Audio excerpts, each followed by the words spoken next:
After Ricky's win last week at the Crocal Open, he just officially became within $500 of Paul McBeth in career earnings. And this leads into a very interesting development about the age-old rivalry of Paul versus Ricky. Let's get into it and figure out what the numbers actually look like.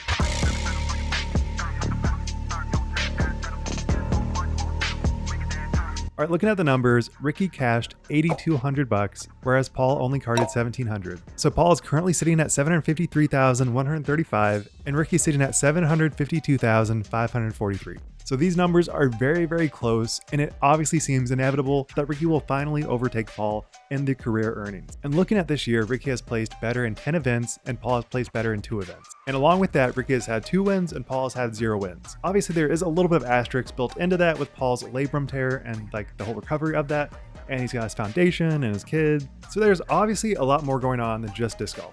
But with that said, we're only looking at numbers. I don't really care about what else is going on in your life. As far as this conversation goes, I think both players have had their fair share of ups and downs. With Ricky's Lyme disease, Paul's labrum tear, and just some nagging injuries that Paul's had over the years. They have had a ton of ups and downs. And when you actually look into the numbers, it is very telling. And I'm kind of going to be looking at this from like the more recent era of what disc golf is. I know there are so many different points you can look at in the pre-2020 COVID era, but all those numbers are just so hard to wrap my head around. There were so many events that were like sort of on tour, sort of not on tour. There was a lot fewer players. And I feel like these events that are during and post COVID are kind of going to be used as my barometer for kind of how everything panned out. And so if you just look at 2022, where Paul won Worlds at Emporia and on, these are the numbers that it shows.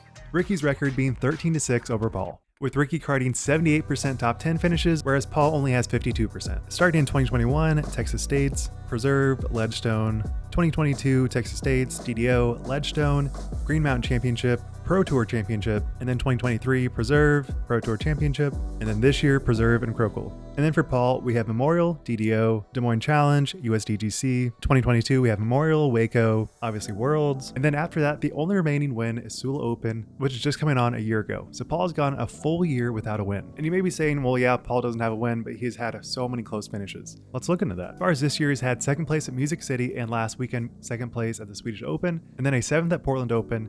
But the rest of his events have been outside top 10. And not just outside top 10, we have 53rd at Preserve, 57th at Jonesboro, 64th at Waco, 52nd at chess.com, 43rd at Beaver State. And so you can see this list isn't representative of what I consider a great player. The worst finishes for Ricky this year are 17th at Texas States, 12th at Jonesboro, 11th at Swedish Open, and the rest are top 10 finishes. So obviously Ricky is kind of in his prime right now. I honestly would not have guessed it with his Lyme flare-ups seemingly coming about every so often. And I found this really interesting clip from Smashbox where Simon even told Ricky, just please take the antibiotics. From what I've heard, he's not taking the antibiotics. That is crazy. Stop being crazy and risking literally his career, which he's worked so hard for.